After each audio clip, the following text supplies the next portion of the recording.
আর্থিক লেনদেন সংক্রান্ত বিরোধের জেরে চট্টগ্রামের আনোয়ারায় মা মেয়ে হত্যা ব্রিফিংয়ে জানিয়েছে পুলিশ। গ্রেফতার করা হয়েছে প্রতিবেশী তেজু বড়ুয়াকে। এদিকে রাউজানে যুবদল নেতা হত্যার ঘটনায় এখনও ধরা পড়েনি কেউ।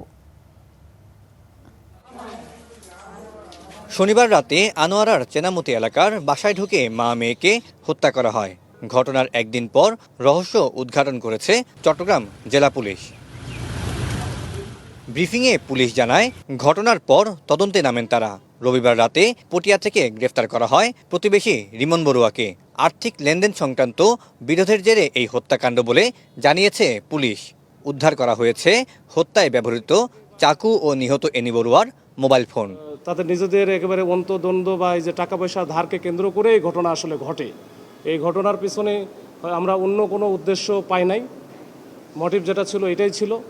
এবং এখান থেকে আমরা সব কিছু উদ্ধার করেছি। আমরা একটা মামলা রেকর্ড হয়েছে থানায়, আর আমরা তাকে যেহেতু গ্রেপ্তার করেছি, আমরা এই যে আইনগত যে প্রক্রিয়াগুলো আছে খুব দ্রুত আমরা এটা শেষ করে ফেলবো।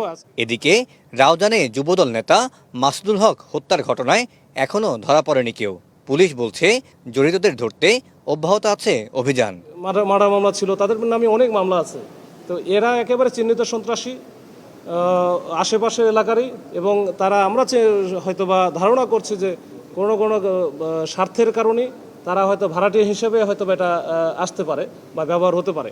তো এটা আমরা না ধরা পর্যন্ত আসলে ওটা আমরা করতে পারতেছি না। আমরা আগে ধরি, তারপরে আমরা হয়তো এটার মোটিভটা সম্পর্কে জানতে পারবো। সামাজিক যোগাযোগ মাধ্যমে ছড়িয়েছে মাসুদুল হক হত্যার সময়কার ফুটেজ। তাতে দেখা গেছে সিএনজি চালিত অটোরিকশায় আসা 6 দুর্বৃত্ত গুলি করে পালিয়ে যায়। 3 জনের হাতে পিস্তল আর 2 জনের হাতে ছিল shotgun. Syed Tamim Mahmud, Star News, Chittagong.